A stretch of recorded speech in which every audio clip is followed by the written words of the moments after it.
भागवत में वर्णन करते हैं श्री शुकाचार्य जी की ब्रजमंडल की अवस्था कहने योग्य नहीं बची है। सब लोग ध्यान से बैठो, बहुत ध्यान से सुनो। बंधुओं, प्रेम की अवस्था क्या है? नारद भक्ति सूत्र में श्री नारद जी महाराज कहते हैं, प्रेम स्वरूपम अवर्णनीयम। प्रेम की अवस्था, आनंद की अवस्था किसे कहते हैं? बोले जिसका वर्णन ना किया जा सकता हो। मैं कथा में कहता हूं, जिसका वर्णन हो जाए वो प्रेम नहीं हो सकता, वो आनंद नहीं हो सकता। आपने इंदौर का कोई बढ़िया चाट खाई आपने, और आप आकर के मुझे बता दो महाराज जी ऐसी थी, उसमें इतनी दही थी, इतनी चटनी थी, इतना जीरा था, इतना मसाला था, और वह सुनकर के मेरी जिह्वा में पानी आ जाए ना, तो ये समझ लेना कि वो स्वादिष्ट जरूर थी लेकिन आनंदमयी नहीं होगी। क्यों? क्योंकि आपने उसका वर्णन कर दिया और मैं उसका अनुभव भी कर लिया। प्रेम क्या है? ना तो बताने वाला बोल पाए और ना सुनने वाला समझ पाए, वो प्रेम है, वो आनंद है। वृंदावन का कोई कह दे कि वृंदावन ऐसा है, वृंदावन के बिहारी जी ऐसे हैं, राधा वल्लभ जी ऐसे हैं, वृंदावन की गलियां ऐसी, वृंदावन के चौबारे ऐसे, वृंदावन की लस्सी ऐसी, मिठाई ऐसी, पेड़ा ऐसे, और आप उसके अनुरूप एक बुद्धि में एक आकलन कर लो कि वृंदावन ऐसा है, तो माफ करना, ना तो उसने बताने वाले ने वृंदावन देखा है और ना आप उसको समझ पाए हो। क्योंकि वृंदावन क्या है? साक्षात प्रेम है, उसका वर्णन किया ही नहीं जा सकता। आनंद क्या है? जिसका वर्णन ना हो सके, और जिसका वर्णन हो जाए वो संसार की श्रेष्ठ से श्रेष्ठ वस्तु हो सकती है, लेकिन आनंद और प्रेम नहीं हो सकता। शुकाचार्य जी कहते हैं कि नंद घर आनंद भयो, इस भाव से ऊपर की भाव को मैं कह ही नहीं सकता, ये मेरा अंतिम भाव है। ब्रजवासियों की स्थिति, मनस्थिति कहने योग्य नहीं है, बता नहीं सकते उसको हम कि कैसा हो रहा है ब्रजमंडल में आनंद। यहां तो लिखा है, अवाद्यंत विचित्राणी वादित्राणी महोत्सवे। मतलब ब्रजवासियों की स्थिति ऐसी हो गई है, जैसे ही सुनते हैं, अरे भैया कहा भयो, बोले अरे तुम्हें ना पतो चली, नंद बाबा के लाला भयो। तो लाला भयो ये बात सुनते ही ब्रजवासी जिस स्थिति में होते हैं, जिस परिस्थिति में होते हैं, जिस व्यवस्था में होते हैं, वहीं ही नृत्य करने लग जाते हैं। और स्थिति ऐसी है कि ढोलक तो बजी रही है, तबला तो बजी रहे हैं, मंजीरा तो बजी रहे हैं, वाद्य तो बजी रहे हैं, लेकिन किसी किसी के हाथ में वाद्य नहीं आया तो जो आवाज करने वाली वस्तु मिल जाती है उसी को ही वाद्य बना के बजाने लगते हैं। इतना आनंद मना रहे हैं ब्रजवासी। ये आनंद का स्वरूप है। किसी को कुछ नहीं मिलता ना, तो सामने वाले व्यक्ति को ही नीचे झुका के उसकी कमर पे ही ढोलक बजा देते हैं, उसके सिर पे ही तबला बजा देते हैं। इतना आनंद मना रहे हैं ब्रजवासी। क्यों? बोले नंद के घर लाला भयो है। किसी को यह नहीं लग रहा है कि नंद के घर लाला हुआ है, सबको लग रहा है हमारे हृदय में लाला भयो है।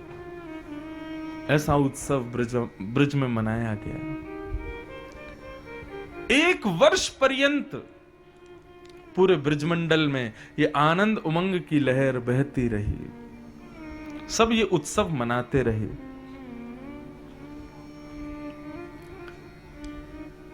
इसलिए मैं बार बार कहता हूं, हृदय में उत्साह का उत्पन्न होना ही कृष्ण का उत्पन्न होना है। हृदय में प्रेम का उत्पन्न होना ही कृष्ण का उत्पन्न होना है। आप माला तो करते हो, आप नियम तो पूरे करते हो, तिलक तो लगाते हो, सब परंपराओं का निर्वहन तो करते हो, लेकिन हृदय में प्रेम उत्पन्न नहीं है, उत्साह उत्पन्न नहीं है, भाव उत्पन्न नहीं है, तो आपके द्वारा किए गई क्रिया केवल एक क्रिया मात्र है।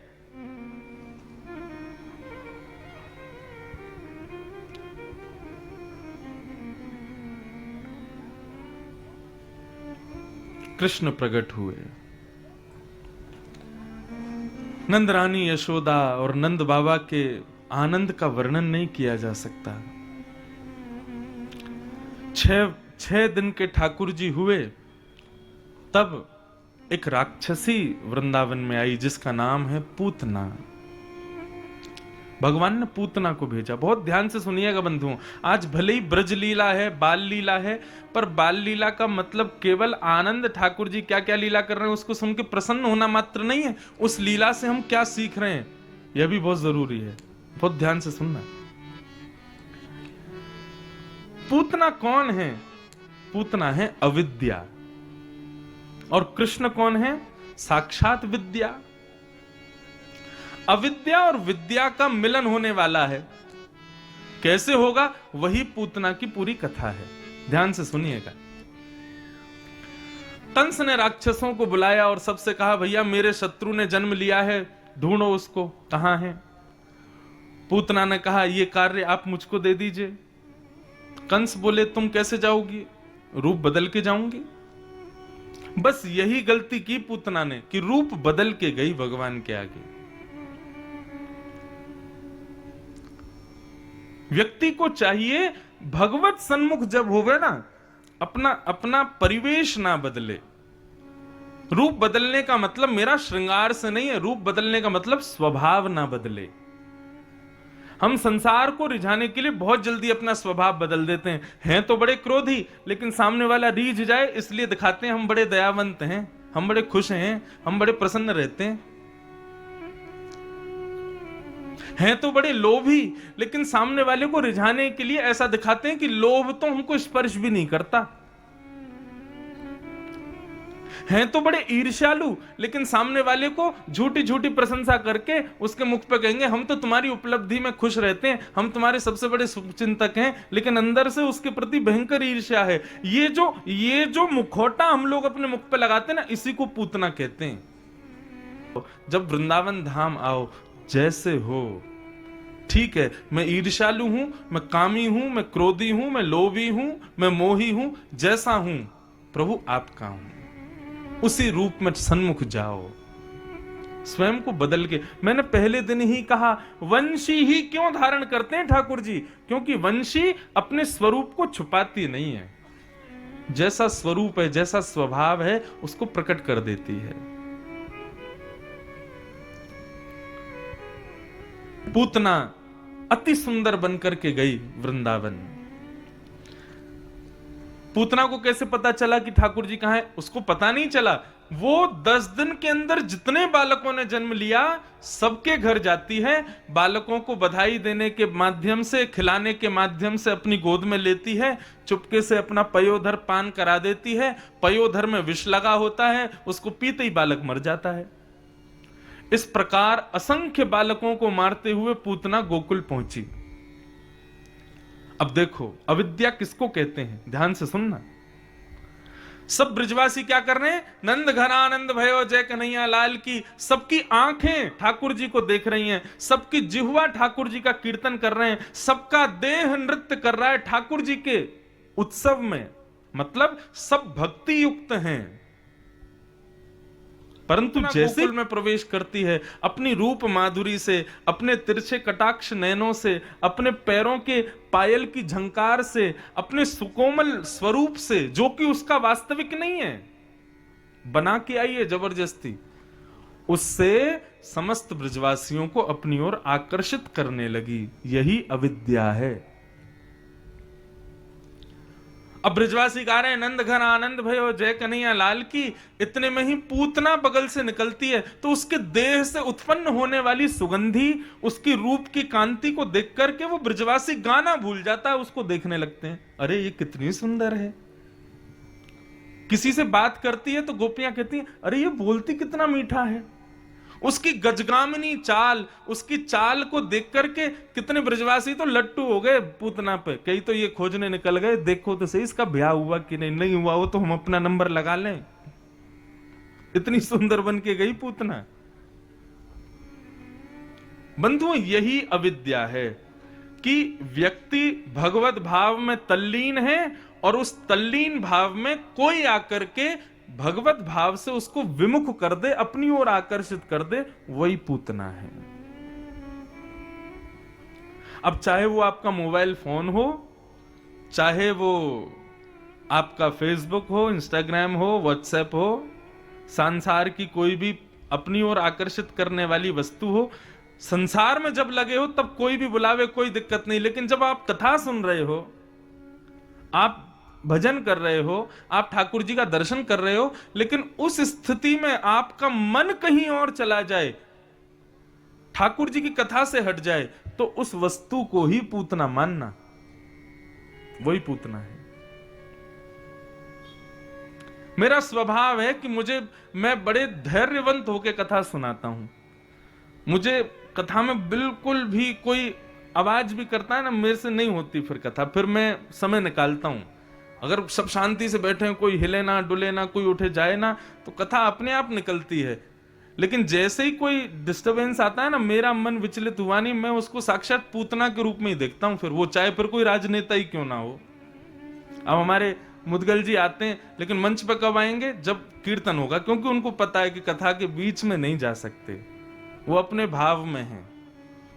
जब भजन हो रहा होगा, कीर्तन हो रहा होगा, हाँ अब ये कथा से थोड़े हटे हैं, अब इनको जाके प्रणाम कर लो, इनको माला पहन। कई जगह लोग नहीं मानते बिल्कुल भी, महाराज जी आज हमारे एमएलए साहब आएंगे, आज हमारे वो आएंगे। मैंने कि भैया उनको शुरुआत में बुला लो, कथा के बाद में बुला लो, बीच में मत बुलाना। मैं फिर कथा को न्याय नहीं दे पाता। आपने इतना बड़ा पंडाल बनाया, इतनी व्यवस्था की, मुझे इतनी दूर से बुलाया, मैं इतने सारे लोगों को लेके आया, मुझे कथा कहने दो अपने भाव से। बीच में कोई वो आता है तो फिर मैं नहीं कह पाता, मैं उसको पूतना ही समझता हूं, चाहे वो प्रधानमंत्री क्यों ना हो। कथा के बीच में आएंगे तो पूतना है। अब इस बात को कोई सुन ले कथा में तो आगे से याद रखेगा कि हमको कब पहुंचना है कथा में। नहीं तो कितनी भी बड़ी पदवी के हो, कथा के बीच में मैं बोल रहा हूं और तब आप आए और आपके आने से सारी जनता आपको देखने लग जाए, तो फिर आप पूतना ही हो। हाँ एक बात है, कोई विशिष्ट संत आ जाएं कथा के बीच में, उनके लिए ये नियम लागू नहीं, उनको पूतना मत समझना। कई बार क्या होता है, संत तो देखो अपने भाव से आते हैं, अपनी मर्यादा से आते हैं, उनका आगमन तो एक चार चांद लगने जैसा है कथा में, उसके लिए कोई दिक्कत नहीं। कई बार संत आते हैं तो बीच में बोलते भी हैं कथा में, उनके लिए ये दिक्कत नहीं है। लेकिन कोई सांसारिक व्यक्ति आता है और वो आवे पूरे अपने आडंबर में आवे, महाराज 4 गार्ड आगे चल रहे हैं, पीछे पूरे 5 गार्ड चल रहे हैं और पूरे जनता उन्हीं को देखने लग जाए, तो मैं जनता से निवेदन करूंगा वो पूतना है। क्यों? आप तो कथा सुन रहे थे, लेकिन उसने अपनी ओर आकर्षित कर लिया। यही है अविद्या, जो भगवत विमुख कराए आपको, वही अविद्या है, वही पूतना है। ठाकुर जी ने ब्रज में जन्म लेते ही सबसे पहले किसको मारा? पूतना को मारा, मतलब अविद्या को मारा। जो मुझसे भक्तों को विमुख करे मैं उसको नष्ट करूंगा।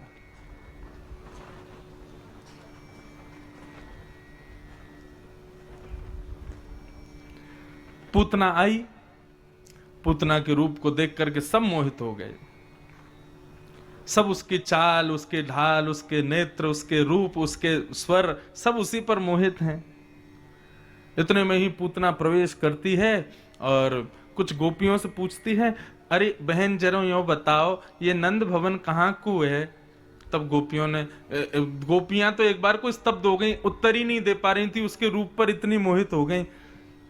पुत्रा ने कही, अरे बहन मैं तुमसे पूछ रही हूं ये नंद भवन कहाँ है? तब एक ने बताया, बोले ये 2 यमलार्जुन के जो वृक्ष हैं ना, ये जहां खड़े हैं तुमको दूर से दिखाई दे रहे हैं, ये नंद भवन में ही हैं, आप इनको देख के चली जाओ। यमलार्जुन के वृक्षों को देखते हुए पूतना गई और नंद भवन में पहुंच गई। अब बंधुओं यहां पर वर्णन है कि ब्रजवासियों की तो बहुत दूर की बात है, लेकिन भगवान की परम सुखदाई मां यशोदा भी पूतना के रूप पर मोहित हो गई। कहने का अभिप्राय क्या है यहां पर टीकाकारों का? यशोदा कौन है? यशोदा मतलब वो जीवात्मा जो अपनी सर्वांगीण इंद्रियों से कृष्ण का है, जो अपने सर्व भाव से कृष्ण का है, वो है यशोदा। अविद्या इतनी शक्तिशाली है कि निरंतर भगवत स्मरण करने वाले, नित्य भगवान की सेवा में रहने वालों को भी अपनी ओर आकर्षित कर लेती है।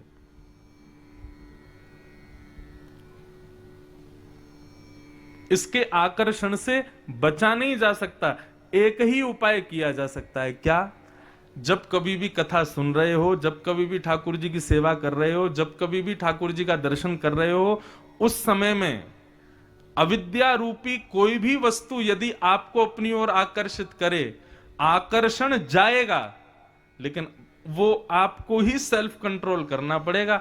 आपको या तो नजर फेरनी पड़ेगी, या तो नजरअंदाज करना पड़ेगा, या फिर अपने मन को वहां से हटा करके कैसे भी करके दृढ़ता से ठाकुर जी के चरणों में लगाना पड़ेगा।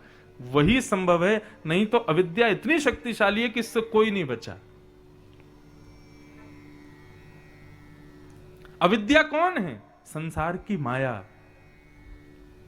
संसार की वो लुभाने वाली हर वस्तु, वो अविद्या है।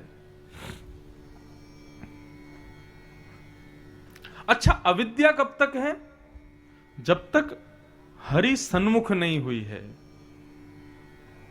यहां पर यदि यह भाव भी कह दिया जाए तो भी कोई अतिशयोक्ति नहीं होगी कि उस अविद्या पर यशोदा मैया कब रीझी? जब वो अविद्या भगवान के अंतःपुर में आ गई, भगवान के सन्मुख आ गई। जब ठाकुर जी के पालना के बिल्कुल पास आके पूतना खड़ी हो गई, तब यशोदा मैया का ध्यान गया उस पे। अरे तुम तो बड़ी सुंदर हो। मतलब जब मायावी वस्तु भी जब ठाकुर जी के संबंध में आ जाए, ठाकुर जी के सन्मुख आ जाए, तो उस पर तुम्हारा भाव जाना चाहिए, नहीं तो नहीं जाना चाहिए।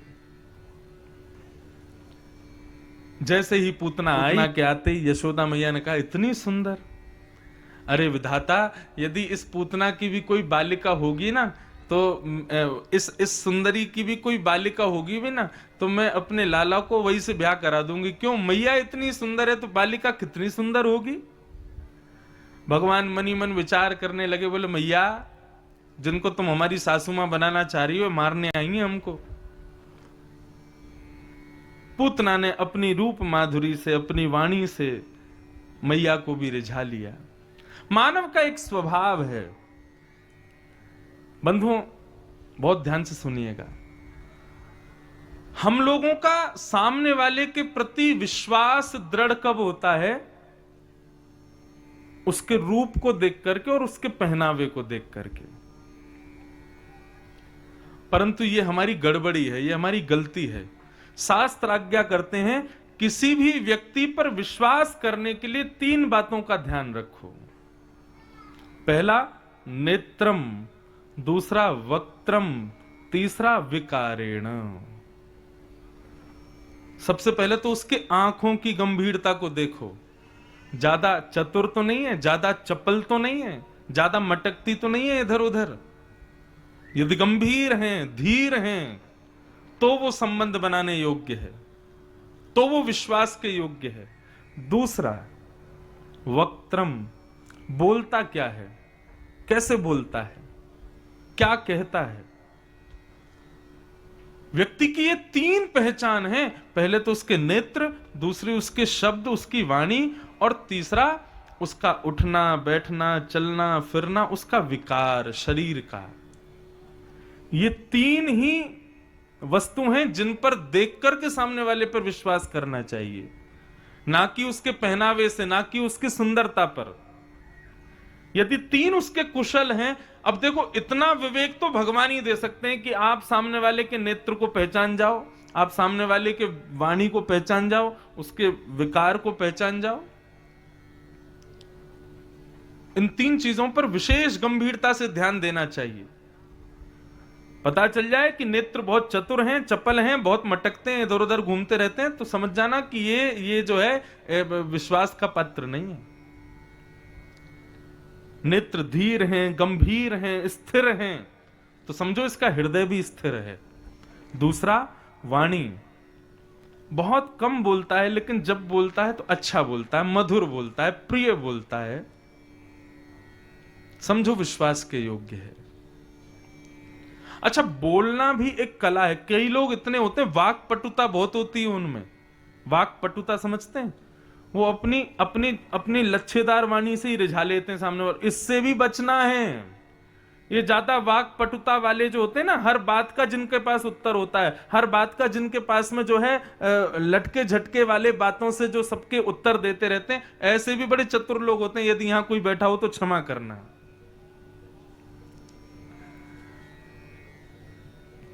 बंगला में एक बात कहते हैं, अति भोक्ति चोरे लक्षण। कई लोगों के बैठने के तरीके से पता चल जाता है कि कैसा है। सामने कोई विद्वान बैठे हैं, कोई महात्मा बैठे हैं, कोई, उनके आगे पैर पर पैर रख के कभी नहीं बैठना चाहिए। कई लोग सोफा पे बैठते हैं ना, ऐसे पैर पर ऊपर पैर लटका के बैठते हैं। ये एक अदब का लक्षण होता है। विद्वत जनों के सामने, वैष्णवों के सामने ऐसे नहीं बैठना चाहिए। आपका विकार बता देता है, शरीर की आकृति, बैठना उठना चलना बता देता है कि आपका हृदय कैसा है। इसलिए आगे से कभी किसी पर विश्वास करो तो इन 3 चीजों को देखना। पहले तो उसकी आंख, दूसरी उसकी वाणी, और तीसरा उसका विकार। परंतु मानव का एक स्वभाव है कि वो इन सब पर ना जाकर के केवल वस्त्र और रूप, इन पर मोहित होता है। यदि आप वस्त्र और रूप पर मोहित हो रहे हो तो सामने वाला जरूर पूतना है, सावधान रहना। सब मोहित हो गए पूतना पर। कुछ गोपियां आई, आकर के यशोदा मैया को बाहर ले गईं। पूतना बोली, मैं लाला को संभाल लूंगी, आप थोड़ा हुआ हो। लेकिन जैसे ही पूतना ने ठाकुर जी को गोद में लिया, 6 दिन के हैं अभी कन्हैया, सब जिसके रूप पर आकर्षित हो गए, वो कन्हैया जब पूतना की गोद में जाते हैं तो अपने नेत्रों को बंद कर लेते, नहीं देखते। तू भले ही बहुत सुंदर कपड़े पहन के आई है, भले ही तुझमें से बहुत महक आ रही है, तू भले ही बहुत सुंदर श्रृंगार करके आई है, लेकिन मैं तुझे नहीं देखूंगा। क्यों? क्योंकि तू अपने स्वभाव को, स्वरूप को बदल करके आई, आडंबर कर रही है। यहां पर आकर के आडंबर करने वाला ठाकुर जी को प्रिय नहीं है। जैसे हो वैसे रहो। मैं अष्टावक्र की कथा सुनी है। 8 जगह से शरीर टेढ़ा था अष्टवक्र का। एक राजा की सभा में अष्टवक्र गए। राजा के यहां पर कुछ बैठे लोगों ने उपहास किया अष्टावक्र का। अष्टवक्र उठ के जाने लगे। चलते थे तो थोड़े लचक के चलते थे, टेढ़ा चलते थे। 8 जगह से शरीर टेढ़ा था। राजा ने जाकर के अष्टवक्र से कहा, महाराज आप इतने परम ज्ञानी हैं, आप इतने बड़े साधु हैं, आपको इतना विवेक है, सामान्य लोगों के उपहास से आप अपने हृदय को क्षोभ पहुंचा के उठ के जा रहे हो। अष्टवक्र ने बहुत सुंदर उत्तर दिया। बोले, राजन मेरी हंसी उड़ाते तो मुझे बुरा नहीं लगता, परंतु मेरे अंग की हंसी जब उड़ाता है ना कोई, तो मुझे लगता है मुझे बनाने वाली की हंसी उड़ाई जा रही है। मैं जैसा भी हूं, चाहे मेरा 8 जगह से अंग टेढ़ा है, लेकिन मुझे ठाकुर जी ने बनाया है। मेरे अंग की कोई उपहास करता है, परिहास करता है, तो मुझे लगता है ठाकुर जी का अपमान हो रहा है। घड़ा अच्छा है, घड़ा बुरा है, इससे घड़े को कोई फर्क नहीं पड़ता। घड़ा बुरा है, इससे फर्क पड़ेगा बनाने वाले कुम्हार को। इसलिए हम जैसे भी हैं, ठाकुर जी ने हमको बनाया है। संसार भले ही रीझे ना रीझे, हमें कोई चिंता नहीं, ठाकुर जी रीझे हैं। हमने उनको ऐसा ही, उन्होंने हमको ऐसा ही बनाया है। इसलिए वैसे ही निवेदित हो जाओ उनके सामने, बदलने की जरूरत नहीं है। और फिर कहूंगा, मैं स्वरूप के बारे में नहीं बोल रहा हूं, मैं स्वभाव के बारे में बोल रहा हूं। ठाकुर जी स्वरूप पर तो कभी नहीं रीझते।